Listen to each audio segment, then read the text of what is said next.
Welcome to Girl in the Gov, the podcast, where our goal is to make politics more accessible and less intimidating. The show features an interview with an expert in the political field, walking us through the many cues we have about politics, civics, government, and more. By providing civic education in the places we are, on our phones, and in the language we speak. And yes, we know we say like a lot. It's kind of the point, because politics needed a rebrand.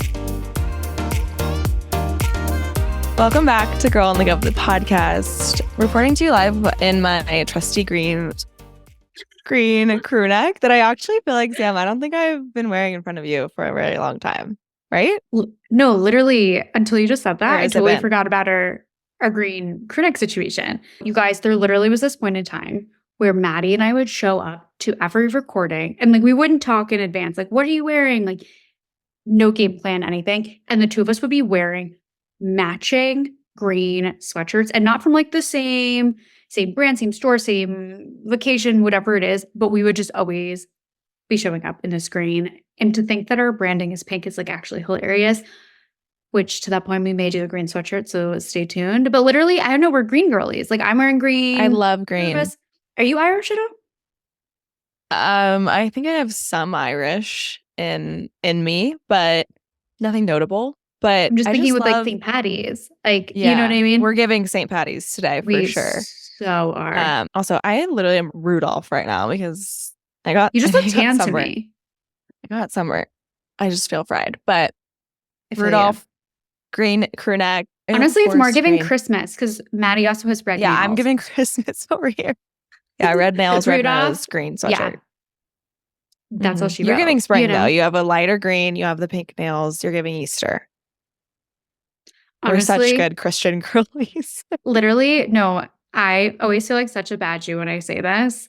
And I know, and when I say bad Jew, I don't mean the good Jew, bad Jew dichotomy that the anti-Semites like to use. I mean just genuinely bad at my own religion, is the fact that my favorite holiday is Easter because I love the color scheme and the best candy all year. And the candy, honestly, oh my God. Passover's got some good stuff going on too. So let's be real. Love myself a good macaroon. The jelly rings with the raspberry. I mean, they're good. But Easter candy is another level. I don't think any holiday can compete.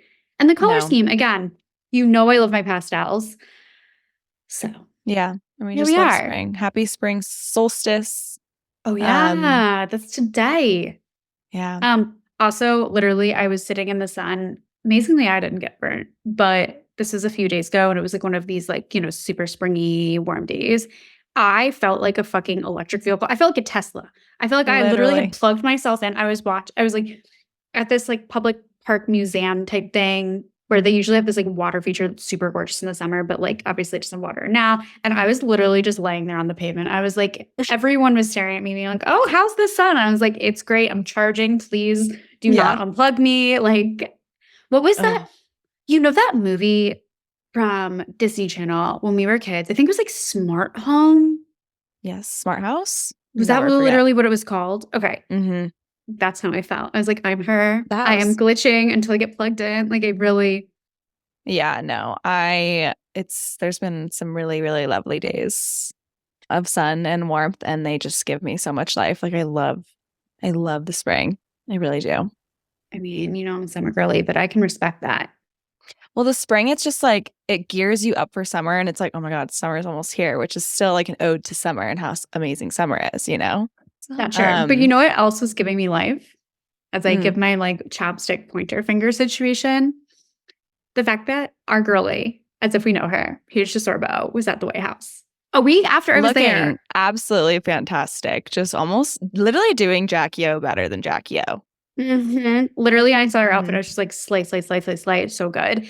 And honestly, I'm a little bit jealous. Jealous not in a hater way. Jealous in a fuck. She really she brought it, and now that's what I wanted to kind of wear, but in a dark black version of that little skirt set situation. But it was raining on the day I went, and it was cold.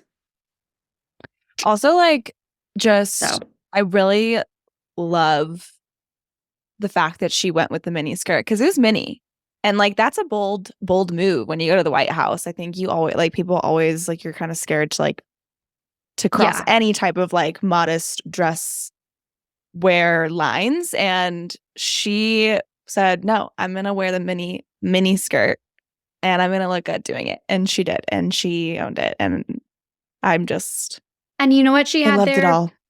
She had a partner in crime. They're helping her with TikToks. I can just see it. And you know who wasn't there with me at the White House? Madison. So you know what? So Sam just really wants me around as her cameraman. She takes great pictures. One of my hinge pics is a Maddie pic.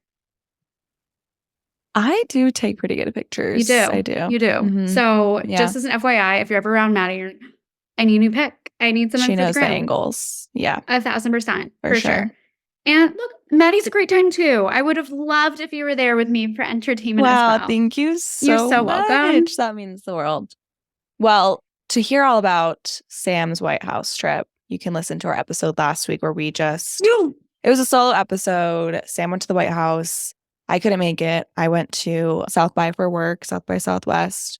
We tell all of our stories there, so go listen. And we just ramble and ramble and ramble, which we don't really have time for today because we have an iconic interview with an iconic person, Representative Maxwell Frost.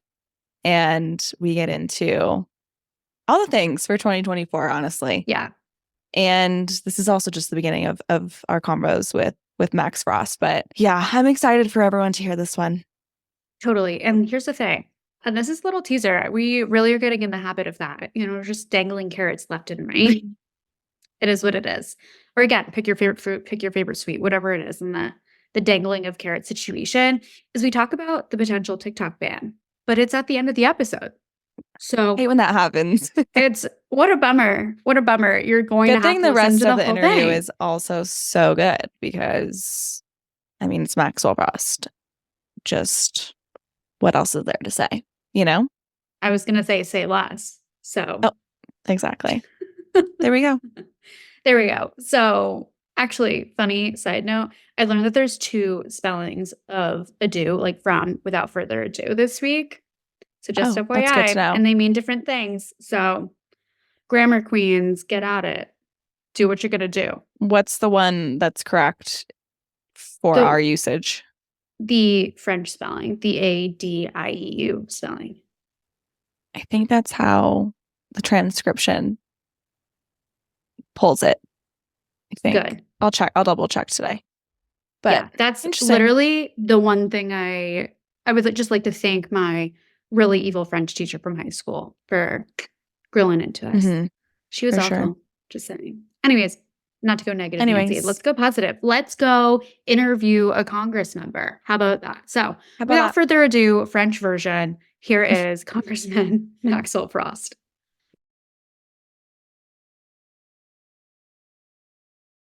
Let's get into this. We are here with Maxwell Frost, legendary Gen Z congressman. My God, how is it, first of all, being one of the youngest members out there? How does that happen? Give us the tea.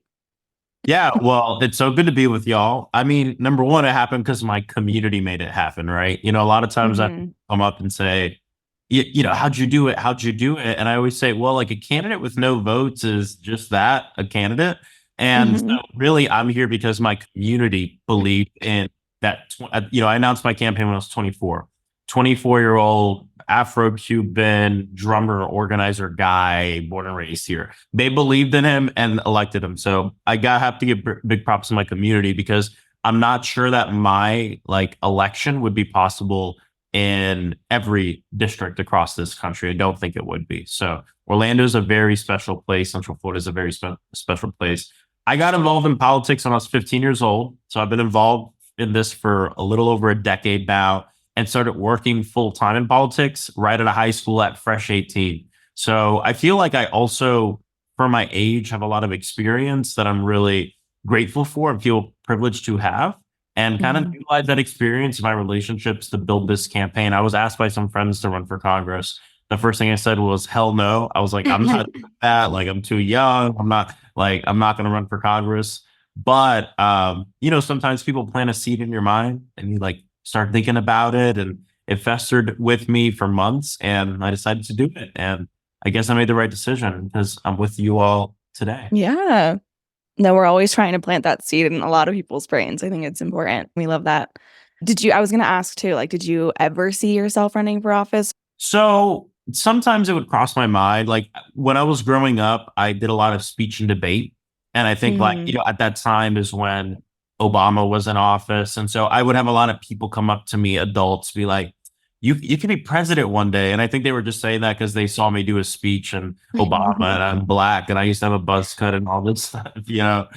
But so like people have been telling me to run for office kind of a lot of my life, but I never really wanted to do it. I guess I thought maybe in the future, but I just, had other things I wanted to do. I actually wanted to work in music mainly. And I did. I worked on in music and politics kind of at the same time. But that's what I saw myself doing. I went to an art school for middle school and high school. It was a public arts magnet school. And so I was a jazz drummer there. And then I also helped plan a lot of concerts. As part of the reason I went on to go work on music festivals. And so that was kind of my trajectory. That's what I was focused on. And I worked a campaign at Fresh 18 for Hillary in Florida. And at the end of that campaign, I was like, all right, we're going to win this. I'm going to go back to college and then I'm going to like do some music stuff. Well, we didn't win that. Plot twist. Plot twist, did not win. And then on top of that, I ended up getting hired on another campaign right after. So I ended up keeping my college online. And then those years of my life from like 18 to 24, 25, I would be working on campaigns and then in between campaigns, going to work on music festivals or music projects. And so that was kind of my life for a while. Wow. Well, I really feel Very like there's cool. such a connection between people that are interested in music and politics, as well as theater and politics. That I feel like the amount of people we talk to, they're like, yeah, I was like into theater, or I also like was a musician. I really feel like it's an interesting crossover, and someone needs to do a study on it one day. It's probably not going to be us, but we will absolutely read through the politics pipeline. No, it's not a thing. Like, even if you look at, I remember right after the shooting at Parkland, Marjorie Stoneman Douglas happened, a few days later was DMing with one of the students and they were like, here's an address. We're all here. Come. And I was like, well, I live in Orlando, so I'd be there in 3 hours. So I'll get there like 1 a.m. And they were like, no, we'll still be here. So I pull up, go inside. It's all these like young people planning and organizing. I started talking with everyone and realized, wow, all the founders of this movement, they're all thespians. They're all like kids. And it just made a lot of sense to me. Yeah, that totally does. I mean, politics in a lot of ways is theater, and there is so much art to how things happen. And so I'm curious for you and what you've seen being a member of Congress, what does that look like on a day-to-day? Like, what are the dynamics that you see at work happening amongst your colleagues? A lot of dynamics. I kind of feel like people told me this when I was running and I was like, yeah, sure, I guess. People would say, Congress is a lot like college or high school. And I was like, yeah, I guess. Yeah, you have relationships with people. But now I'm here and I'm like, oh my God, it is like the pettiness, the friend groups, people trying to figure things out. It does like remind me a little bit of what a like high school experience would be in terms of like the social aspect. So again, the shared human experience. But, there's just so much dysfunction here. But at the end of the day, I remember when I was running, when you're outside of these institution or you don't know people here, you tend to think like it's a bunch of horrible people and like a few really good people, which there's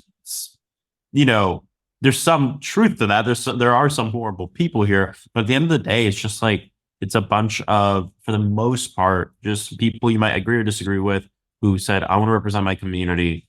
And they're like, I would say most people here are trying their best. Now, I think a lot of people here are trying their best in the wrong direction, obviously. But it's kind of wild, I speak with like members of the Democratic caucus and learn like, oh, wow, you used to be a meteorologist or you used to be a teacher, you used to be a nurse. And that's really what Congress should look like. I think we need to move more in that direction of having people here who aren't here because they wanted to be a member of Congress and they set this political trajectory to get here, but folks who woke up one day from whatever career they're part of, organizing or public service, whatever, and said, I want to represent my community. And that's what this job's about. Like, the description of the job is in the title of the job, representative. That's what we do. We're not a mayor, we're not governors, we're not presidents, we're not chief executives. We don't make decisions like that. We're advocates. So I think it's the place for organizers and people who want to be bold and want to fight. Yeah. Totally. I'm And also you're just thinking like High School Musical Congress edition, just saying. But sorry, Maddie, go ahead. honestly, that would be a great movie. Call up Kenny Ortega immediately. No, I was gonna ask, like, so going back to like the age thing, because you're the first representative of this whole generation. What was it like first entering this arena and the Hill? And I'm curious if like the perceptions of you being a young person were good and everyone was impressed by you, or were there like people who kind of looked down on you in ways? Like, I'm just curious on that age piece, and especially because, we haven't had young representation in Congress before like this. So curious your experience. Yeah, I mean, it's a few things. Like, I'd say, first off, there's a lot of people who came before me who made it possible for me to be here, and not just be here and exist in these halls, but be here. And, I think we've had a really successful freshman term thus far and been able to get through some big things. Like, the first bill I introduced was to create a federal office of gun violence prevention. It's hard to create like a federal office like that in your first term in the minority. But the president took my piece of legislation and implemented it via executive order, and now we have it. And I was with him at the White House when he put that into action. So like, these things don't just happen, and it's not just because of me. Like, obviously our office played a huge role in it, but it's because of organizers, advocates, and the folks who came before me who made it possible for a very young freshman member of the minority to be able to still get things done. And like, I'm part of leadership for certain caucuses. I'm on the House Oversight Committee, which is like probably one of the most public facing committees. And so you think about people like, young people who came before me, people like AOC, right, who like helped pave the way for young people. Or you think about the fact that I'm Afro-Latino, someone like Richie Torres, when he came in, there was a big kind of public drama around him being a part of the Black Caucus and Hispanic Caucus. Because he went through that, I didn't have to. And you know what? I just signed up for both, and I was in both. And I didn't go through a big drama. And it just shows that like the people who've come before us are really important in our journeys. And sometimes we think about those people and we think, oh, it's just the old folks or just our ancestors, which they are. But it's also going to be people who are close to you in age, who are just like right there with you, who have done something to kind of open up that pathway. So Totally. I feel good here. I feel respected. Now, do people like look down on me behind my back? Probably, of course. Yeah. 100%. That's the high school aspect coming back. 100%.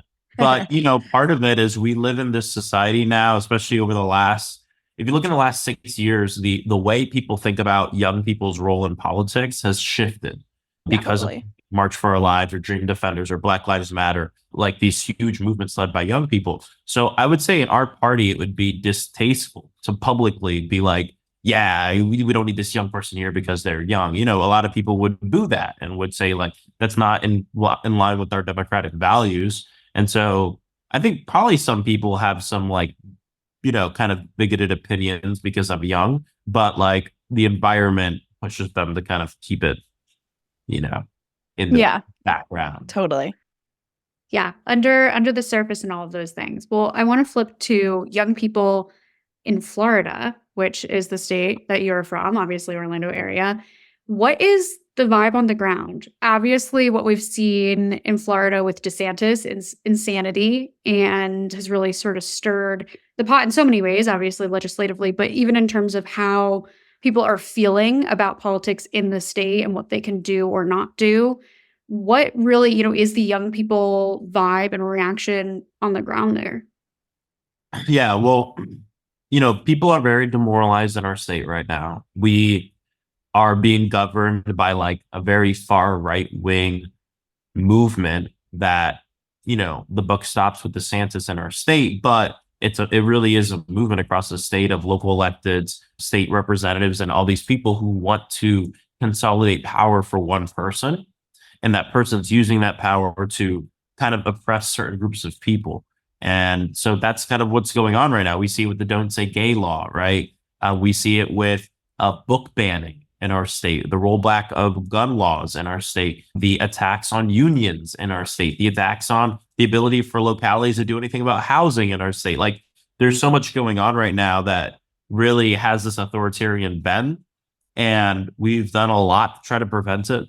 And we've been successful in some parts, and we haven't been successful in a lot of them. And so that leads people to kind of take a step back and say, like, what the hell is going on?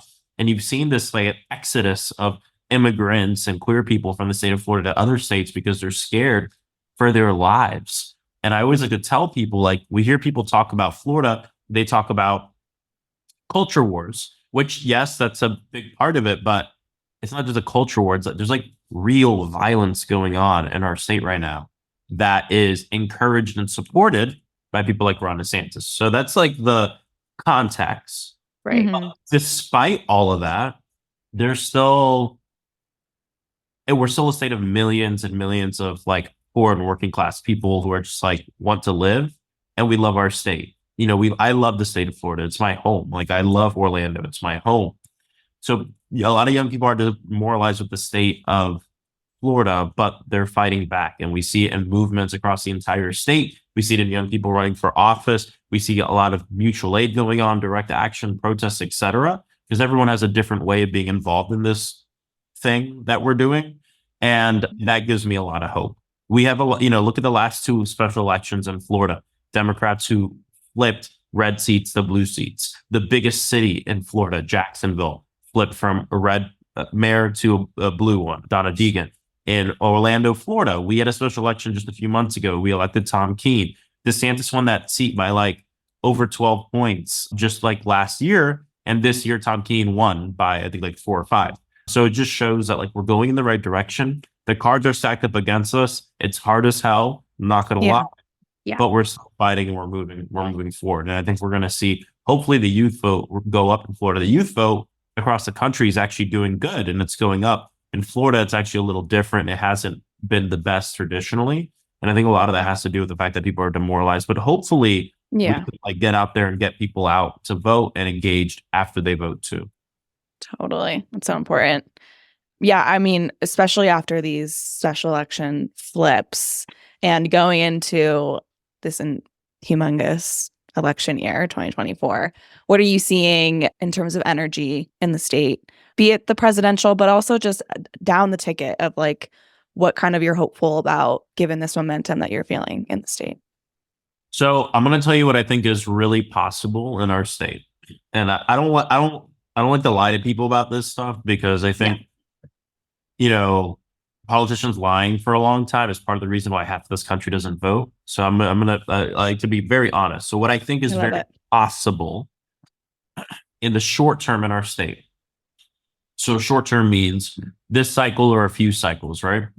And cycle being, every election year, is I think we can break the Republican supermajority in the legislature. I think that's a really possible thing. We cannot get the majority in the legislature, at least within this decade, because of horrible gerrymandering. And I encourage people to like look at these maps and look at the fact that Florida for a long time has traditionally been like pretty split between Democrats and Republicans, a true battleground state. But even far before this last election cycle, our seats have been gerrymandered to hell. I mean, it is crazy how underrepresented Democrats are in the House. So keeping that in mind, we can break the supermajority, which is really helpful because it gives us more of a leg up in the legislature. So that's something we can do. For instance, we got like 4 seats that President Biden won in Orlando in Central Florida that are currently held by Republicans. Tom Keene seat used to be one of them. So we flip all of those. We work at breaking that supermajority. Second thing is I think we can win statewide. I think we can put a Democratic governor in place. And that's really helpful because that veto pen we needed to like veto stuff like Don't Say Gay and all these like neo-fascist laws we're seeing being passed from the legislature. And also having a governor and chief executive of our state that runs the state in a way that is going to center everybody, I think is really helpful. So I think that's possible. And then the third thing that's really possible is winning these ballot initiatives, and so we see like in the state of Florida, it's weird because our state voted for DeSantis, by the tune of like 19 points, but we overwhelmingly are for progressive ballot initiatives. In the last 3 cycles, Florida has passed a $15 minimum wage. We did that. Over 60% of Floridians did that. Over 60% of Floridians said yes to medical marijuana. Recently, over 60% of Floridians said yes to giving people with prior felonies another chance and being able to go vote. That was recent. And now this year, I think abortion is going to be on the ballot too. And it's polling really high right now too, and adult use marijuana. So I think we can pass progressive ballot initiatives to make Florida a better place to live. So those are 3 things that I think are possible. Oh, and winning down ballots, city councils, school boards, county commissions, everything like that. I'm really engaged in down ballot races too, because it's like, it's really important. Like, this isn't the Maxwell Frost show in Orlando, it's going to require like an apparatus of people who like, we all believe in, we all have shared values, and we can kind of move as a unit versus all these elected in different offices doing their own thing. That doesn't work. The movement has to be outside and inside too. Totally. And I think the Republicans have been better in years past at moving as a unit, which is sort of like what we see now, even for better or for worse. Obviously, not in the right direction or like how we feel about it, but they do all come together, and their unity is a strength in terms of their strategy. I do want to flip back to the supermajority element. For those that might not know why breaking a supermajority is so important, can you give us the lay of the land and explain that a little bit? So essentially, you have a party that's in the majority and that's in the minority. So the majority would be like, if you have one more person in the House of Representatives, you'd be in the majority. Right now, in the U.S. Congress, Republicans have a majority. Very slim one, very slim, which means there's not a lot of room for error. If there's a few Republicans, I think right now it's like 2 or 3. If 2 or 3 Republicans join Democrats on a bill, we could pass the bill. And that's not a place that you want to be if you're in the majority, because it means that you really have to have everybody in line. And that can be hard, especially these days. So if you have a super majority, that means you have so many more people than the minority party that has in that body, that you can steamroll anything you want without even talking with the Democrats, without even talking with the party that's in the minority. You don't even need to care about what they say, what they do. They can blab all they want, but you have so many more people than they do that you could lose a few and it doesn't matter.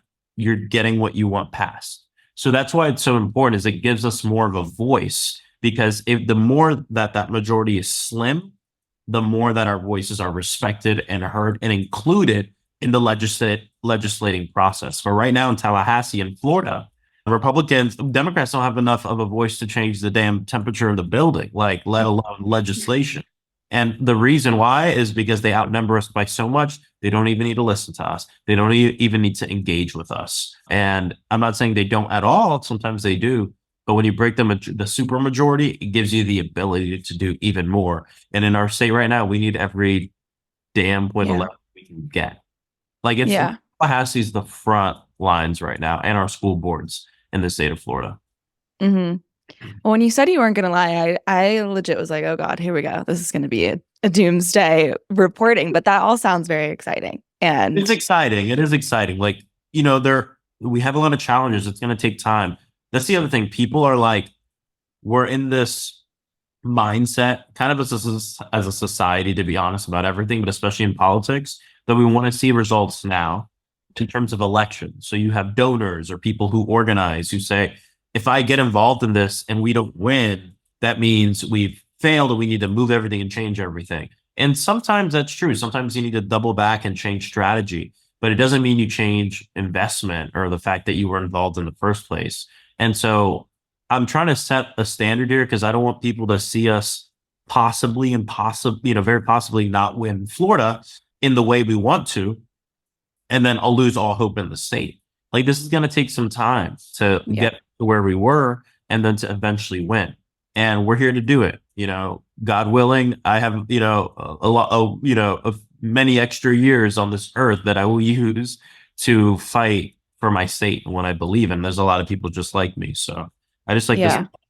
I like this. It's so true. Totally. It's so true too. We're a broken record when we just always are saying politics is a long game, and you have to keep chipping away every year. And that also goes for off your years, and, calling representatives and still doing the work post-election. Yeah. You just got to keep chipping away. But unfortunately, we want to talk about this federal election a little bit with you and talk a little bit about the youth vote. I mean, we're seeing like poll after poll be pretty negative.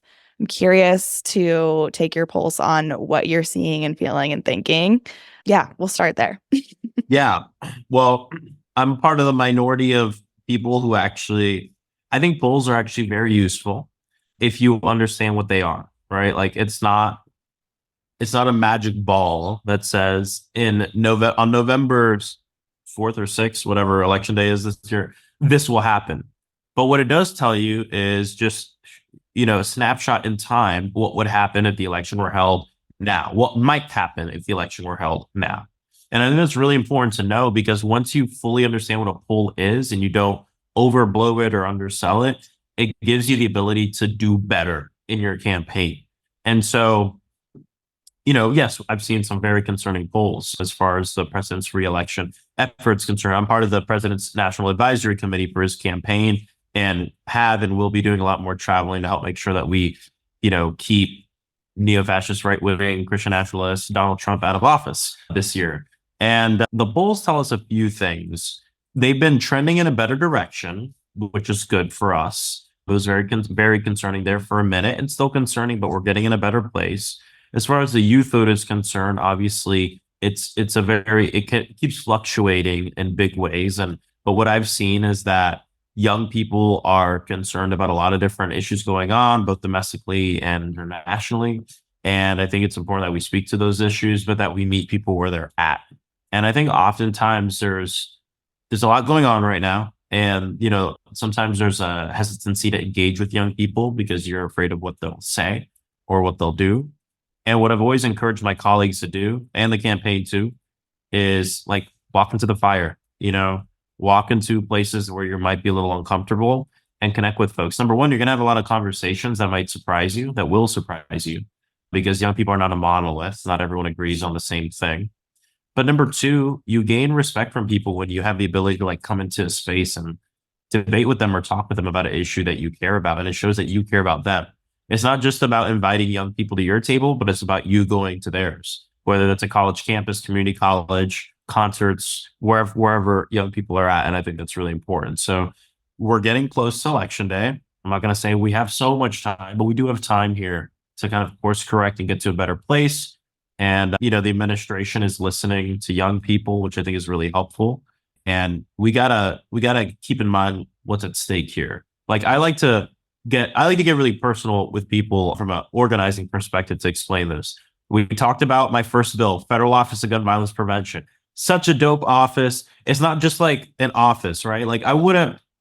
I'm not the type to go to the White House just for a photo op, right?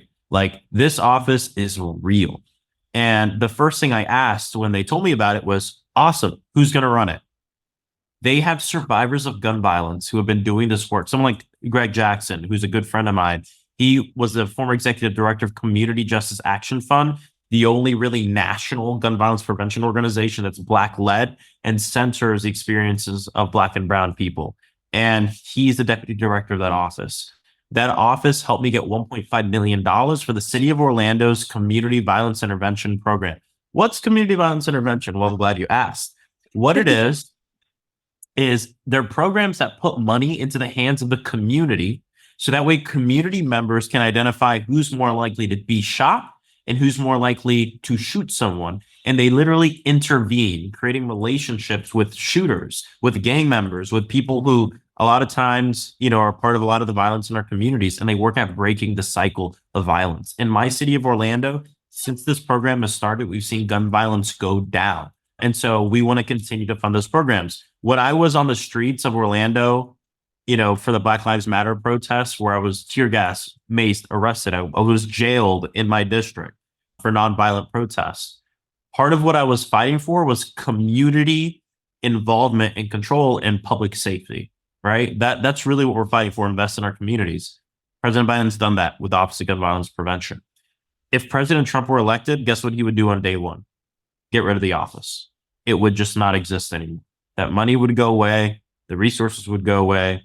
And I take that really personally. That alone is enough for me personally to go all in on this election. But there's a million, let me not say a million, there are many, many, many examples of that same thing happening that can really impact all of our communities. So I say that, I'm not the type of person to shame people for not wanting to vote. I get it. Our system sucks and there's a lot wrong with it. But our adversaries in this moment and our opponents want us to walk away because they're more than happy to step in. And that's where we keep. 1,000%. Say it again for people in the back is all I can say on that one. Yeah. And to that, I think where, is a great capping moment is for us, we see so many people, especially on TikTok, that are just not excited about Biden. And our messaging back is kind of similar to yours of like, okay, like this shouldn't even be a competition, thinking about what we can do with our current administration and extending it versus absolute orange nutcase. Like it's just apples and oranges in what we have here. But again, sometimes those arguments seem to fall on deaf ears. And I'm curious what you say to somebody that isn't excited to vote for Biden, is sort of like, hands in the air about it. What is your messaging there? Yeah. And like the first thing I like to do is like validate where people are coming from. I think a lot of times, a really difficult pill to swallow in our country, especially as Gen Z, we're the most progressive generation in the history of our country, very in tune with vulnerable communities, very impatient and wanting like a better world, which I don't think is like, I think it's a pro, and we're just like badass. But it makes it difficult to swallow this pill, which is our system is set in a way where we are given very binary choices, especially at the presidential level. We can complain about it. I complain about, I've done a lot of traveling last year to countries where there's multiple parties, and you see a lot of, I don't know, it feels like a lot of their systems work in a better way than ours do, even though there's multiple parties, and it gives people the opportunity for collaboration without feeling guilty with working with other people. You actually see more bipartisanship. But we're not going to have like a multi-party system tomorrow, this year, next year, or in a few years. If that's something you want to work towards, you have to build political power and political will to make that happen. If you step away, it'll never happen. Okay. But right now, it's super binary. And I think a lot of frustration we're seeing around voting for the president in this election is I think a lot of people are just frustrated with the fact that you get like two choices and that's it. And I get that. But it also is the situation as it is now. I believe, from my vantage point, the things I've seen, that President Biden is eons better than President Trump on every issue I care about.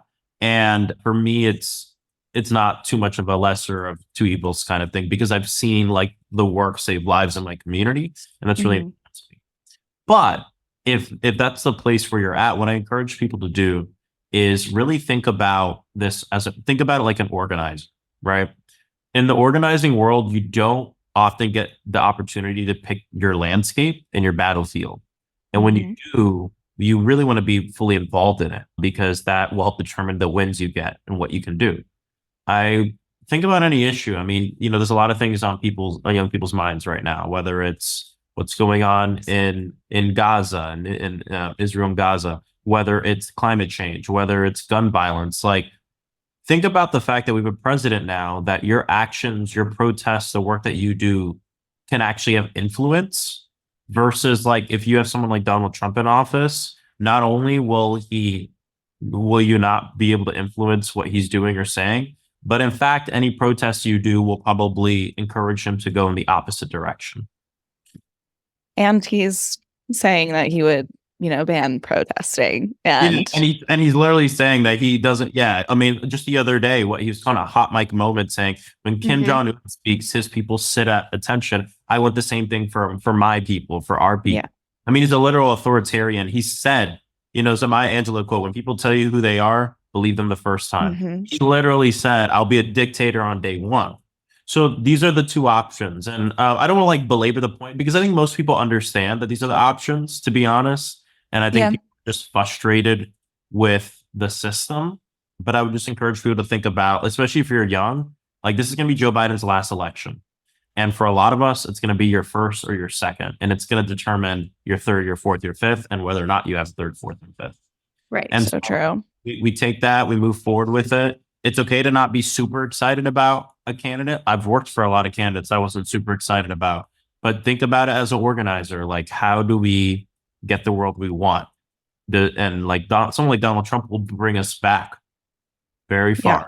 I mean, just look at I mean, it's and it's not a choice between two different like candidates and two different people. It's a choice between two completely different futures of either one where like you can still protest and have your voice heard, or you literally can't, and you will literally lose that right and lose all your freedoms. I agree. It's like I totally get people's frustration with the system. There's obviously this third party movement momentum happening right now as well. And it's just, I agree with you. It's just, we're not there yet. And it's like, we're in a moment where we have to make this decision this year to be able to build that power for the future, to be able to make those bigger systemic changes. What I'll tell people is like, look, if you want to work the third party angle, do it.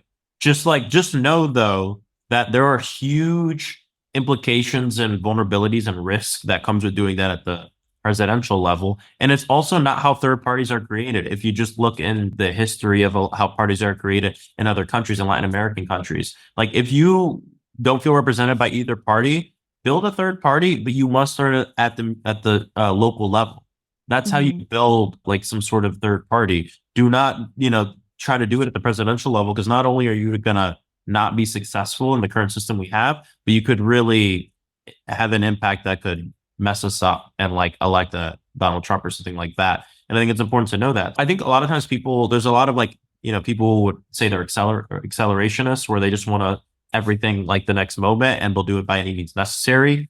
That's not part of my theory of change, and I think it harms our most vulnerable communities. And so thinking about that, it's like, yeah, you can vote for President Biden because you hate Donald Trump. Maybe you're not super excited about President Biden, and still, run a candidate or work as a candidate for city council in a third party, and and build something like that. And you have a better chance of getting elected, and you can still caucus with them. Like, there's ways to do the things people want to do, but I think oftentimes, number one, there's a lot of grift associated with this kind of thing, and unfortunately, a lot of people get caught up into the grift. But for the real serious organizers, like look at something like the Working Families Party. I was just going to say, look into Working Families Party. That's what they're doing. Exactly. I'm proud to be a Working Families Party candidate. I'm also a Democrat. Working Families Party isn't running some third party candidate nationally. Why? Because number one, they're staffed with a ton of like organizers who get this. But they run city council candidates. Look at Philly. They have 2 Working Family Party candidates on the Philly City Council. They vote with Democrats a lot, but they also have a different perspective and will do their own thing too. And it didn't risk Donald Trump. So like, I look at Working Families Party. I'm a huge... Totally. So, yeah. Yes, I was literally going to say that. It's so funny. And they have that long-term plan of like eventually getting there where like they could put somebody up at the top of the ticket. And it's just, again, it's timing, unfortunately. And yeah, I think we're so used to like this instant gratification of wanting things now, which I totally agree. I don't think is necessarily a con, because it's ultimately just wanting a better life. Yeah. I mean, life is about hard choices. This election is it. So like, to me, I'm a little bit like out of empathy, but at this point, I do think like the long-term game for like figuring out third party candidates and whatnot, when especially on TikTok, the RFK Jr. praise is quite insane. And I actually did like a video yesterday of like going through his website. It was like, there's nothing on here about gun violence, not a single tab on gun violence. There's not a single tab on abortion in here, maternal health. Like all these issues that young people care so much about are not being represented there. And so I just think that there's so much like wrongly directed energy towards a candidate that might pick Aaron Rodgers as his vice president. So, it's just those little things. It's called living in 2024. Which is always a wild, wild ride that I couldn't have looked at a magic 8 ball and seen coming. But without my rant aside, I'm curious of one last question, and that is really trickling back to something I was just saying, which is TikTok. We have this little ban situation up in the air, obviously being thrown around like a football of some sort. It's definitely not a football I throw, because I throw a perfect spiral, just saying.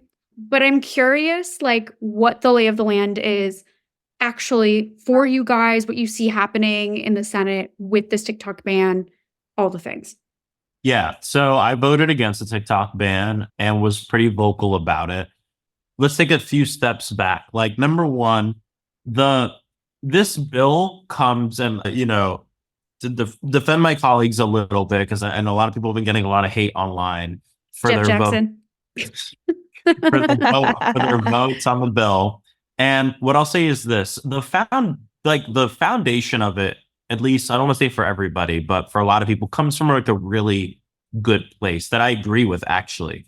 And like, so the concern is TikTok gathers a lot of our data, and the parent company is pretty much falls under the rules and laws of the Chinese Communist Party in Beijing because it is a Chinese owned company.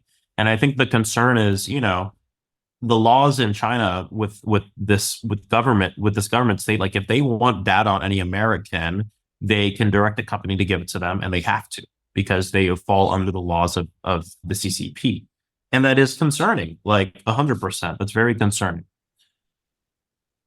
But we have no evidence that that's happened thus far. But it could happen. So I think that's like the first thing is like, it could happen. Hey, that's concerning to me. However, I'm on the same token, I'm also concerned about domestic companies and American companies and how they take all of our data and how they take our data. And sometimes it's sold, or these data brokers sell the data to other countries anyway. So I felt weird that, we were just targeting TikTok specifically. I think a lot of it has to do with the fact that, the Republicans here in Congress have been very hawkish on China, and a lot of Democrats are. And I think it's like just this whole new talking point and thing. And I like what President Biden said in the State of the Union, like, look, the goal here is we don't want conflict with China, but we want competition. But we see a lot of people who are pushing this like conflict narrative, which is not where we want to go, especially in this kind of new world we're all building together. So would I like TikTok to be owned by a different company that's not like under like the CCP? Yes, yeah, 100%. But my problem, I have a lot of problems with the TikTok bill. Number one, Congress tried to make this little like I don't know, kind of curve around it, saying, well, it's not a TikTok ban, it's a forced sale. Well, let's look at the facts here. Number one, TikTok's a big ass company. So giving them 6 months to sell that company is not really realistic. Minimum is 6 months for selling a big company like this. The second thing is that, let's say they were able to find a buyer, which, by the way, there's like the amount of people that can buy TikTok is so small. It's not like anyone can go, yeah, let me go ahead, let me buy TikTok today. Like, it's going to be expensive that only a certain group of people are going to be able to buy it. And a lot of them are going to be already existing large social media companies, which means that if Meta or Elon or whoever wanted to buy TikTok, it would trigger antitrust laws, which are like laws that keep us from having big corporate monopolies in our country, which are very important. A lot of these laws automatically trigger pauses so the Department of Justice can investigate to see if the monopoly is, if there would be a monopoly, which is important. We saw this just happen with JetBlue's attempted acquisition of Spirit Airlines, and it was the DOJ sued and it didn't happen. So the minimum pause would be a month for something like this, which means we're actually giving them 5 months, not 6. So you see how like this forced sale is kind of setting them up for failure here. Yeah. And so when you think about it that way, I'm not saying they would fail, but it's setting them up for failure, which means that it would essentially mean TikTok is banned. Now, whether it's banned for a month or a year or forever, I don't know, but a ban is a ban to me, whether it's a week or a year or whatever. And TikTok, a lot of small businesses use it in the United States. 170 million Americans are on it. People find a lot of joy from it. There's a lot of freedom of expression and speech.